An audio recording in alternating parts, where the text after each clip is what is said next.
Well, okay then. I'm back here with some birds of prey. I've got a scenario set up from this, which is one of the supplements for birds of prey, Fighter Sweep. This introduces some new planes, some new missiles, and a lot of scenarios, and I think some new rules for soloing, a sort of AI for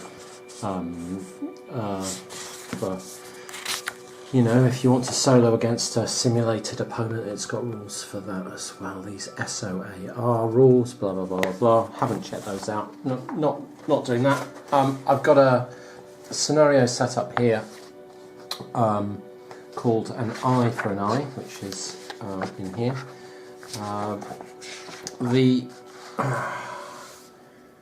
The basis for this scenario, it's a hypothetical scenario. The basis is that there's been some misunderstanding between Indonesians conducting operations in East Timor and some Australian forces there that are just out doing some sort of evacuations. And the Indonesians have just shot down an Australian naval seeking helicopter. So these two planes have dropped down out of high cover altitude, and one of them, this one here, has just shot down the plane that shot down the Australian helicopter with cannon fire, and now two Indonesian aircraft have been zeroed in on their position and are about to engage them. So we have got two Australian Skyhawks, A4G Skyhawks here, just about to be attacked by those planes off in the distance. That's two Indonesian F5E Tigers, Northrop Tigers. So this is going to be a more involved situation than I think the initial scenario I played, for a number of reasons, which we could go into. More involved, I think more interesting as well. The actual mechanics, when it came down to it, between the MiG-15s and the F-86 Sabres in the previous scenario, once you got past the bounce, which the MiGs weren't really in control of it anyway, they were going too quickly. The actual aircraft performance was fairly symmetrical. Yes, the Sabres were at a slight disadvantage, but not enough of a disadvantage for it to really show after, say, 10 turns of play. And they had enough altitude that they could just keep dropping altitude for the speed that they wanted anyway. So it was kind of symmetrical. This is very asymmetrical.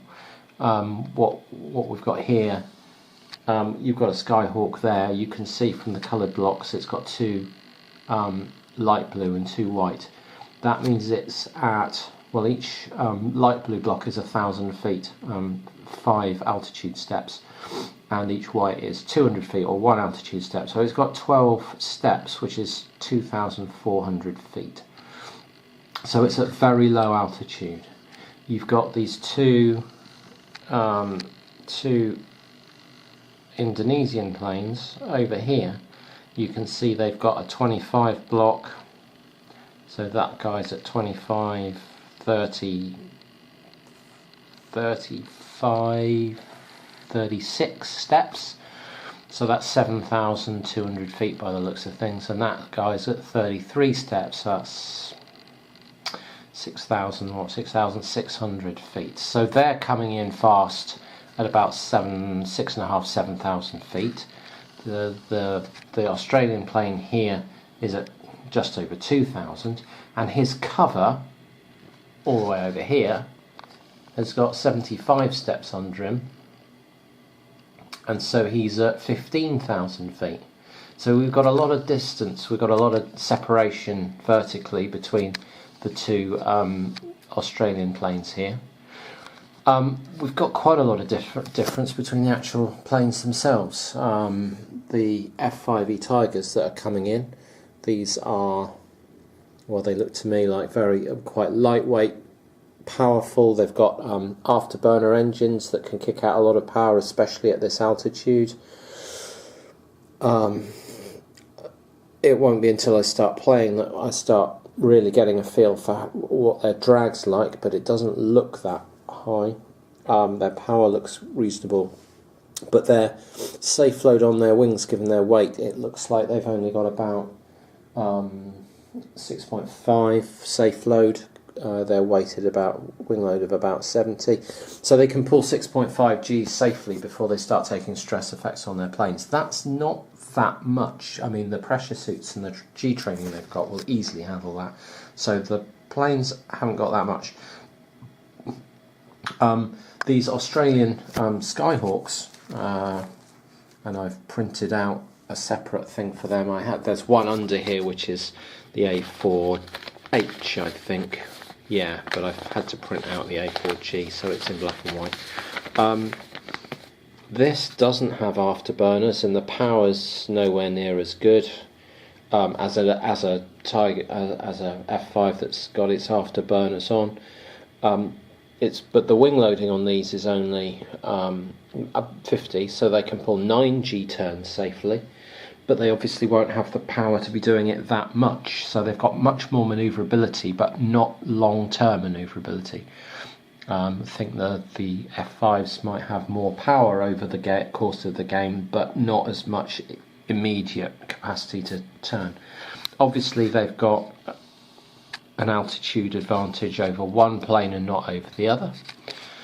And the Skyhawks here have chaff dispensers, so they can try and deceive missiles. I don't really know how the sensors and sighting on the planes is going to affect things. The max lift on the Skyhawks, which determines how much manoeuvrability you can get at lower speeds, especially, is an 11 compared to a 15 on the Tigers. So the Tigers will be able to pull very, very hard G turns, but at the risk of damaging their aircraft. So there's a lot. I'm speculating here, but there's a lot of difference between the actual performance figures on these aircraft. So it's going to be interesting to see how it changes. We've got a very dynamic situation with one plane in a very precarious defensive position, and then a covering plane that hasn't even been spotted, so is guaranteed a huge initiative bonus because both the Tiger 2s coming in haven't even seen him. And then we've got a situation where we're using missiles as well, so everything's got missiles on it, both versions of Sidewinder missiles. And both the Indonesian planes have a lock. They have got an infrared homing missile lock from Sidewinder missiles on this Skyhawk here. So we're going to get to see how missile launch and missile combat works, and we're likely to get to see it quite quick because, you know, with that missile lock they might come in and start making this guy's life very uncomfortable. Again, it's one of those things where it's very hard to tell from reading through the procedure really how those rules are going to work. You can't intuit it or picture it from reading the rules. I think you have to almost go through it procedurally and then go, oh yeah, okay, I can see that now. But I think it's a case of following the process. Trying to figure it out is just more work than it's worth. You're better off playing it out and then learning that way. So that's what I'm going to do. So what's going to happen, I imagine, is we'll roll some initiative rolls. I've got my initiative chart over here again. I've got all the fads plotted with where everyone is. This is the Australians here, checkmate 1 and checkmate 2. And here we have Eagle 1 and Eagle 2 on the Indonesian side. And so we'll get some initiative rolls and things will move, but I guess what's going to happen is that one or both of these F5s is going to drop in on as close as it can towards this guy, checkmate 1, who's going to try and climb and has a decision to make about where to go, whether to try and turn in towards the attackers or come down this way.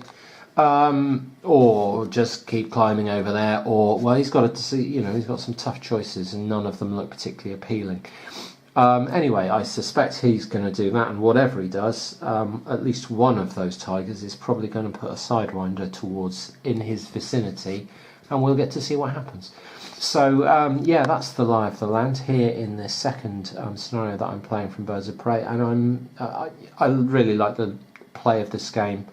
I am enjoying the sort of methodical nature of it that's almost forced on you by this very procedural sort of rule set, but it makes it very easy to actually more easy for me to play than something that was very freeform and I could lose track quite easily of what I was doing or where I was up to or what my plans were. I don't have that in this. It's nicely structured, and the process just takes you through a turn quite nicely and quite easily. So yeah, I'm really looking forward to it, and this situation is one that's really interesting me as well. It's just got facets to it with the difference in the formations and the situations and the weaponry that I'm really looking forward to. So let's take it forward and see what happens on turn one. Okay, back with some Birds of Prey here in a scenario called Eye for an Eye, and I've rolled out the initiatives here for this setup. We've got the two F5s coming in here and the two A4s down here, and the initiatives, everyone rolled really high for initiative, but the lead, or the one at the back here, this F5 Tiger 2 back there, got a fix on this low flying Crusader here. I think it's Skyhawks, not Crusader. What am I talking about? And so he's going to have to plot and move very, very early. This A4G Skyhawk's going to have to plot and move very, very early in the turn sequence.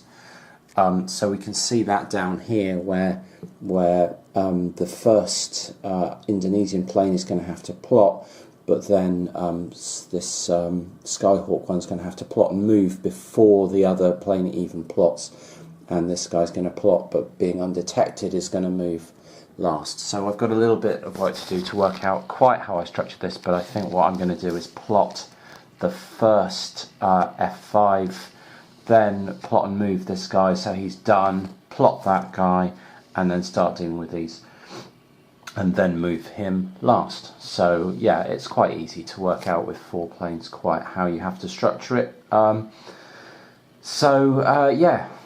looking then at this guy's plot, let's just zoom in on him. Sorry for the zoom, but the table's quite big. He obviously has to try and plot something that's going to be generically useful without quite knowing what's going to happen.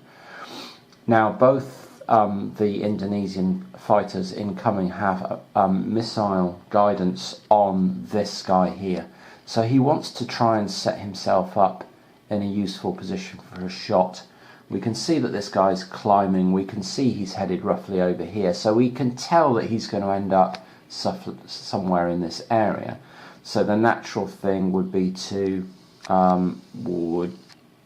just to try and swing round slightly to his left, our right, as we look down the table at him, and be pointing his nose somewhere into this area to try and keep this guy lined up, and take it from there. So that's the first thing we've got to do, and then after that, then we've got a really, really difficult decision as to what to do with this guy. He's climbing slightly, but you can see he's very low. He's got 12 steps, which is 2,400 feet. So he can't really dive unless he's going to skim across the surface of we're over sea, I think, so he can skim around at very low. But essentially he's got choices to go, sort of. He can start pulling out in that direction. He can kind of go straight on in some way and try and climb, or he can try and pull round in this direction, and all, you know, so he's got a sort of window that to end up in of somewhere over here probably, and all of those options look quite bad in different ways. So it's really quite hard to know what to do. Firstly, we know we've got missile locks coming in, so how are we going to try and make those missile shots as hard as possible? That would suggest turning in, I think, towards the missiles and then trying to get out of their cone of sort of seeking, so that if the missiles are coming down this way, we fly past them that way and they lose their tracking on us, maybe. But that relies on some pretty fine tuning of the distances, which I don't have because this is my first game with missiles. We can go straight on, which looks like, well, what purpose is it serving? We can turn away, which are we hoping to make the missiles have to, you know, are we making the missiles close a lot slower because we're flying away from them, or are they just going to shoot us and make it really hard to evade them? Who knows about that? So there's some questions for him. And the other thing he's got to bear in mind is which of these moves is going to help his wingman up there, because we've got our ally up there. So perhaps we could also be thinking about how our moves help set him up for, you know, are we dragging these guys around into places where it makes it easier for him to get set up on them. So we have to try and coordinate these two planes, one at 2,500 feet and one at 15,000 feet. To try and get our own shot on one of these incoming Tigers. So that's what they've got to do. And our plane's up. I hit pause then by accident, so I'm just going to run this straight on. Our planes up over here have got to... they've got to try and finish this guy off. They've got missile locks on him, they've got an advantageous position. They've got to try and finish him off and then turn their attention to that guy before the tables can get turned and they end up with a Skyhawk behind them. So that's the way I'm looking at it at the moment, and I'll start plotting. Okay, here in Birds of Prey, an eye for an eye, this is the position we reached after the moves had been done in turn 1, so we're about halfway through turn 1, with the two tigers with the red bases and a large black cat. The two tigers, F5E tigers, diving down towards this Skyhawk here, which has on the blue stand, which has turned in towards the attackers and tried to climb. Maybe that was a very bad move, but he had to do something, and they, as I discussed before, they all looked like quite bad moves. And then his support up here, the other Skyhawk, keeping a lot of altitude and trying to roll in behind so that he can come round behind and establish a position above and behind the two tigers, and perhaps try and drop down on them and cause some trouble that way. So he's just tried not to, decided not to drop lots of altitude and come in on them, but just to wait a bit and try and establish a good situation first. Whether he can do that or not, I don't know. Now we've got a sequence of play to look at, in which we are going to do some flight effects. There aren't going to be any of those. No one pulled. I think everyone pulled pretty low G's. I think the Tigers both pulled, I don't know, maybe 2.5, 3 G's. They didn't do much turning, and the Skyhawks at most pulled 5, which won't cause them any problem at all.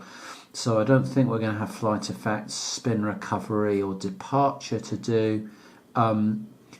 We could have some. Well, we're not going to have gunshots to do, so we're going to have missile launch is the next thing that's going to happen, and this is going to get a bit scary and a bit difficult. I've not done any of this sort of thing before, but both of the Tigers have got sensor locks with their.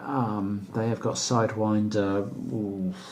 Sidewinder. I'd have to look up which ones they've got. 9N, I think, but they've got IRM. Locks on this guy here, and so I think they can launch Sidewinder aim 9Ns, so I think they can both launch, and we're going to get to see what the missile rules look like very soon. Then we're going to get some initiative rolls again, and then some sensor rolls where those launched missiles are going to attempt to retain their track on their target, and at some point we're also going to get some visual sighting to do, which is going to be interesting because down here we can see that both these pilots on the Indonesian side, you can see he's used two, one for a fix and one for his weapon selection. He's only got 3 actions left, and his wingman 3 actions left as well. So they are going to be quite tight in terms of launching missiles and attempting to fix and keep visual sightings and manage their weapons and sensors. This is going to get quite tricky for them. The Australian pilots are, or at least one of them, this one here, who's in the gun sights, has got 7 actions. His wingman has got 5, and that's another thing. They're going to get missile launches, but I think that the Skyhawk is right in front of the nose of both of the attacking Tigers right now, and that could mean that we get gunshots next turn, because both these Tigers have got twin 20mm cannons that can probably do some damage if they can flip round onto his tail. So this Skyhawk is in quite a precarious position, I think, and has got to select his options carefully. Okay, so both our F5Es have launched Sidewinders, each launched a single Sidewinder against this Skyhawk that's turning in towards them, and just working through how this works, and it's taken some back and forth on the internet to ask some rules questions and stuff, because there isn't quite enough detail in the rules to kind of figure out how it works, and I couldn't find any resources online to show me, so I've had to drop into some forums and ask some questions, and it's just taken a little bit of time, and that is kind of notable in this game. It's really good, but there will be points like this where you just get a bit stuck, and I don't know whether it's inevitable. I think the rule book could be tightened up a fair bit, not tightened, but because it's very, very lean, it actually needs a bit more explanation, but it could just be proofed and improved and have a few bits that are kind of missing. It's a bit too lean, and it could just do with a little bit more text in there to explain certain things, certainly around how things like this missile fire actually works. What you do is you fly the missiles out a certain distance based on what type of missile it is from the nose of your plane in that direction, so they boost a certain distance away. In this case it was 6 flight points, and so our lead F5 here ended up boosting the missile out to that point there, and the one at the back boosted it out to that point there, and I'm using these little red cubes to show what are called anchor points for them, for the Sidewinders, and you make notes on those anchor points down on a play aid like this, so that we've got a full note of its hex, its altitude, its nose direction, the boost direction, and the bearing to the target, which happens to be right in front of it right now, the range to the target, a thing called speed, a thing called bleed, and a thing called distance, which are all a bit abstract, but are going to get used to determine how these missiles track the target round whether they're capable of keeping it in their sort of sensor arc at the front of their nose, and then how well they track it round, or whether they have to turn too sharply and can't turn enough and lose their target, and all that kind of stuff is kind of going to get abstracted next turn to see whether they get an attack on the Skyhawk or not. So we've reached this phase now, and next up is some initiative rolls. Then we have to make some sighting attempts and fix attempts, and then we get to do some sensor rolls, which I think the Skyhawks can use to try and keep their IRM tracking on the Skyhawk that's in front of them, right in front of their noses, and so on.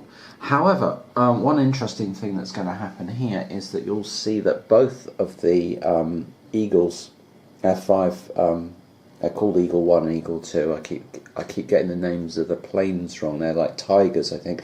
But that each of the F5s, you can see they only get 5 activity points, and they've used 3 of them.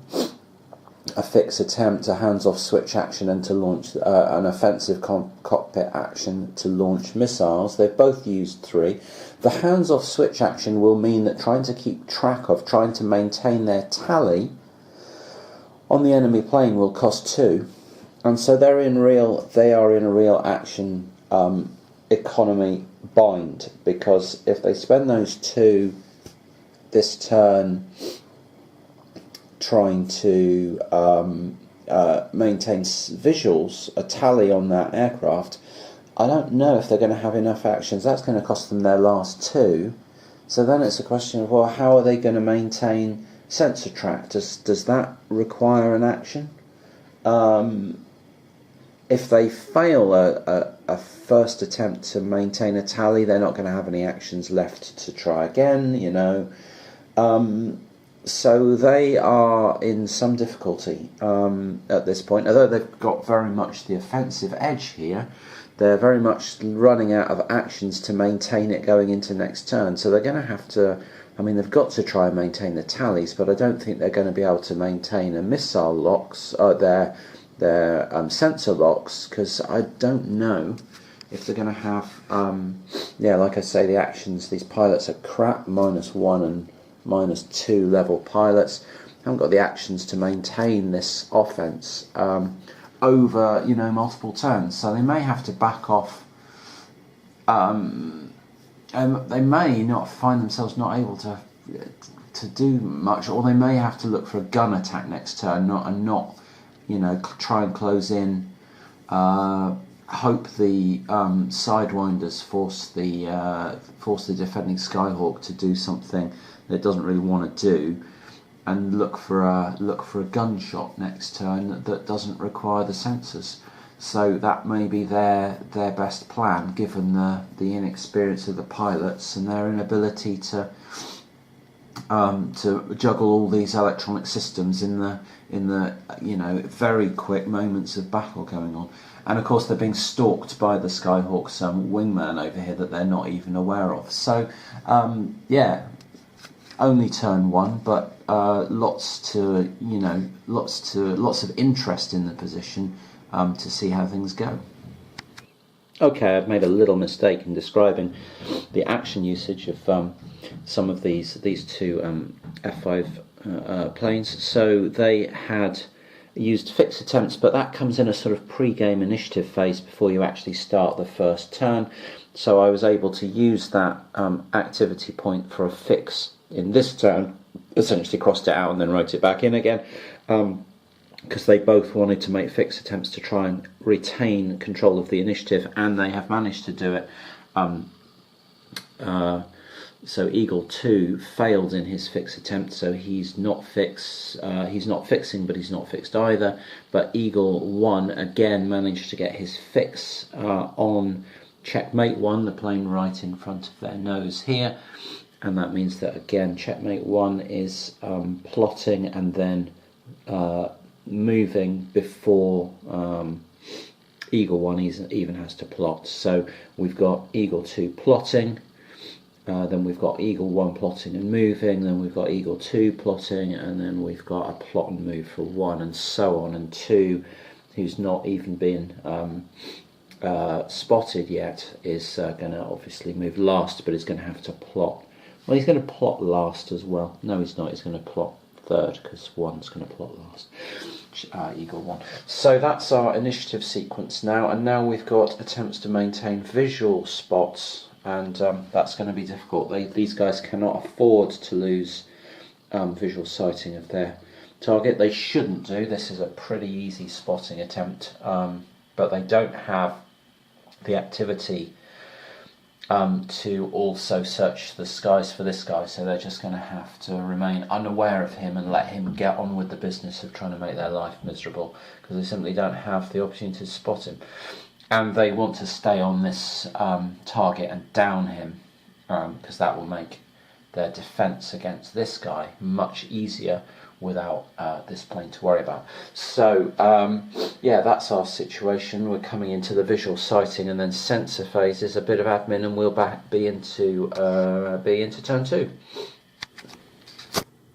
So last things to clear up here in turn 1 in Birds of Prey, in this an eye for an eye scenario. Visual sightings. The 2 incoming eagles, these F5s here. Both of them have... Oh, no, they didn't. This guy here maintained a visual, but this guy here, and he's got a fix as well, this guy here lost his visual, so he's not actually got visuals on anything at all. He's momentarily lost track of this plane. He's never seen this plane and doesn't know where his friendly is, so he's got nothing at all. But his sensors do still have an infrared signal track on this plane here.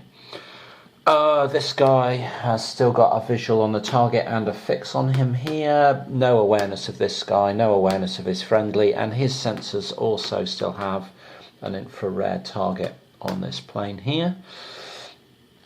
Over on the Australian side, Checkmate 1 here has eyes on Eagle 2, but no awareness of Eagle 1, and therefore didn't see the missile being launched. So that means that he can't use missile defense against this here. And over on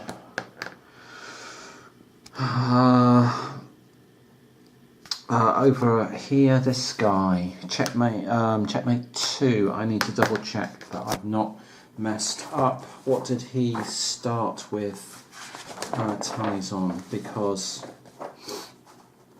I've got a feeling he used I used padlocks, but I need to double check that he actually had... I'm not sure he had a visual on Eagle 2 to begin with, which means he couldn't have padlocked it because he'd have needed a tally to begin with. Let's check it out. Checkmate 2. No, he had tallies on Eagle 1 and Eagle 2 at the start of the game, and so I did this correctly. He just used padlocks on his list here. You can see pad. That's 2 activity points each to padlock those 2 planes, and then he did a tally friendlies action so that he's got tallies on everything. So that's good. But he wasn't able to warn his lead about the missile launch, because although he had a tally on the launching plane, he didn't have a tally on his friendly at the time. He just had Eagle 1 and Eagle 2. So he needed tallies on both of those, the launching plane and his friendly, to warn it, and then to do a warn action, which he didn't have the activity points for. So what that means is that when this Sidewinder here is resolved, if it actually gets to make an attack against this plane, there'll be no possible missile defense actions that the plane can take, because he's completely unaware of that missile, and so is his wingman. So everyone's lost track of that, and yeah, that could get dangerous, couldn't it?